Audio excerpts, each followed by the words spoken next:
Silipin na natin ang presyo ng gulay sa ilang pamilihan sa Quezon City kasunod ng pananalasa ng bagyong Maymay at Habagat. May unang balita live si Gabriel Gonzalez. Gabriel, nagmahal ba? Maris, mataas na nga ang presyo ng gulay, ng ilang gulay mula sa Benguet na ibinabagsak dito sa Juliana Market sa Quezon City.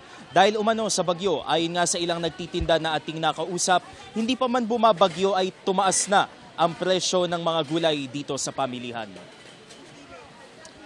Apektado na ng masamang panahong dulot ng bagyong Maymay at Habagat ang mga gulay na ibinabagsak sa Juliana Market.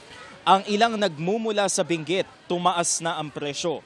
Ang isang bago katumbas ng 18 kilo ng patatas ay nagkakahalaga na ng 1,900 pesos mula sa dating 1,350. Katumbas ito ng 105 pesos per kilo mula sa dating 75. Ang sayote naman nasa 550 pesos na ang isang bulto o 25 pesos per kilo mula sa dating 400 pesos. Katumbas naman ito ng 24 pesos kada kilo mula sa dating 16 pesos.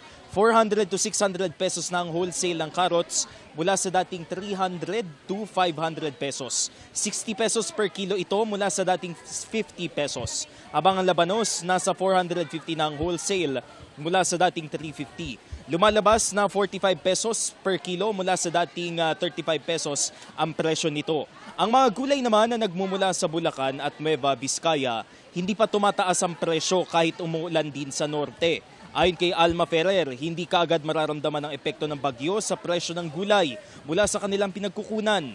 Ang ibang tindera naman dismayado dahil hindi pa man bumabagyo, pataas na ng pataas ang presyo ng gulay.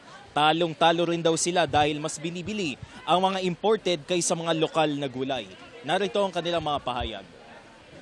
Mga 5 araw, pagtagulan, saka po tumataas. Sa ngayon, di pa po. Hindi ko lang po alam kung bukas tataas na. Luya, 120, yung big po, 125. Yung medium, 120. Yung pipino, 50. Sa bell pepper po, 130. Sa beans, 90. Kamatis namin, 70 retail. Ang orsil namin, 65. Pag minsan may dumating dito na marami na mga carrots, gano'n. Wala. Hindi mabibili yung carrots namin. May kalabang kaming price dito. May yung ibang gulay. Yung mga imported.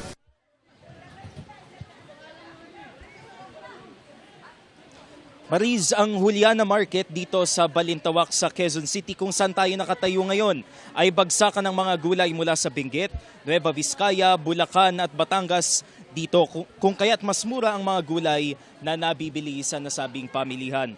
Karaniwang parokyano daw ng mga nagtitinda dito yung mga may-ari ng mga restaurant at yung may mga pwesto sa iba pang mga pamilihan dito sa Metro Manila. Sa lagay naman ng panahon ay medyo maulan dito sa ating kinalalagyan. At yan ang unang balita mula rito sa Quezon City. Gabriel Gonzalez, GMA News.